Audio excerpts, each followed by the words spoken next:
Halo Agartala Press Club Bharatiya Mazdur Sangh ni Gosimong Manjak All Tripura School Computer Shikhok Sangh Kokma Thunari Panda Loajikha Kokma Thunari Panda Manjakha All Tripura School Computer Shikhok Sangh ni Kasku Bhavesh Chakraborty Sangh ni Haste Naikol Phang Uttom Sarkar tai BMS ni Tang Phang Chandan Sutradharna Khobai Juda Juda Adong Rok Brokni Kokma Thunari Panda ni Bisiti Borni Baskani Tang batang rogno sambai bakchano borni manthai rogni kokbo salaikha মজদুর সংঘের তত্ত্বাবধানে এবং ঠেকা মজদুর সংঘের সহায়তায় all Tripura school computer শিক্ষক সংঘের এই সাংবাদিক সম্মেলনে আমি সংবাদ জগতের ভাই ও বোনদের আন্তরিক অভিনন্দন জ্ঞাপন করছি।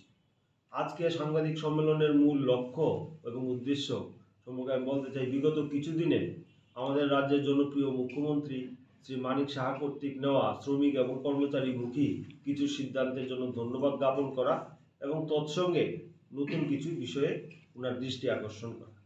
প্রথমতই আমি বলতে চাই যে আমরা বিগত যে শেষ সাংবাদিক সম্মেলনে আমি ভারতীয় মজদুর সংঘের পক্ষ থেকে একটা দাবি উত্থাপন করেছিলাম যে প্রতিযোগিতামূলক পরীক্ষার মাধ্যমে যারা চাকরি পাচ্ছেন টেট এবং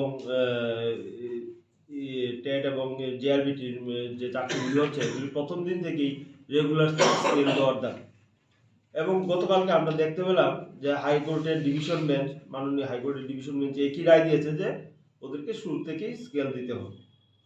তো আমরা মাননীয় মুখ্যমন্ত্রীর কাছে এই বিষয়ে একটা দাবি রাখছি যে আমাদের রাষ্ট্রবাদী সংগঠনের যে দাবি এটার প্রতি আপনি সহমর্মিতা প্রকাশ করবেন এবং আমরা এও আশা প্রকাশ করব যে এইটাকে অতি শীঘ্র আপনি কার্যকারী করবেন।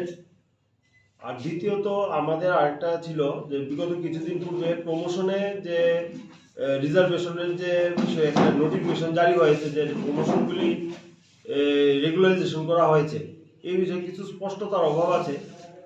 ওই সময় এখন পর্যন্ত অনেকে যারা প্রমোশন পেয়েছিলেন তারা যখন রিটায়ারমেন্টে গেছেন তখন তারা আগের স্কেলে রিটায়ারমেন্টে গেছেন। তো ওদের সম্পর্কে কী হবে সরকারের কোনো অর্ডারে এটা স্পষ্টত উল্লেখ নেই। আমরা সরকারের কাছে দাবি করব যেন ওদেরকেও প্রমোশনের স্কেলে রিটায়ারমেন্টের বেনিফিটগুলি কাউন্ট করা হয়। এবং আমরা জানতে পেরেছি যে এই মাসের 21 তারিখ সুপ্রিম কোর্টে প্রমোশনের রিজার্ভেশনের কেসটা উঠছে এবং 1-2টা হিয়ারিং লাগবে এটা শেষ হতে।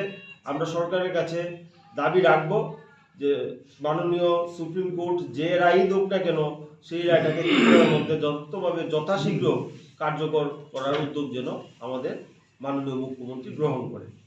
আর আজকের যে সাংবাদিক সম্মেলনের মূল উদ্দেশ্য ছিল যে আমাদের অল ত্রিপুরা স্কুল কম্পিউটার শিক্ষক সংঘের যে 3 মাস এক্সটেন্ড হয়েছে, এটা আমাদের দীর্ঘ প্রচেষ্টা এবং সরকারের সহমর্মিতার ফল যে ওরা আরও 3 মাস এক্সটেনশন পেয়েছে। আমরা এই 3 মাসের মধ্যে আশা করব রাজ্য সরকার জন্য এই প্রথম ফেজটাকে সরকারের অধীনে শিক্ষা দপ্তরের অধীনে ডাইরেক্ট নিয়ে নেয়। 5 বছর লাগে প্রতিটা স্কিমের যে টিচারদেরকে সরকারের অধীনে নেওয়ার জন্য। ওদের 5 বছর কমপ্লিট হয়েছে এবং পরবর্তী সময়ে বাকি যে ফেজগুলিতে আরও শিক্ষক নিযুক্ত হয়েছেন তাদের 5 বছর কমপ্লিট হওয়ার পরও যেন এই ধাপটা অনুসরণ করা হয় তার জন্য আমি রাজ্য সরকারের কাছে আবেদন রাখবো। এই বলে আমি আমার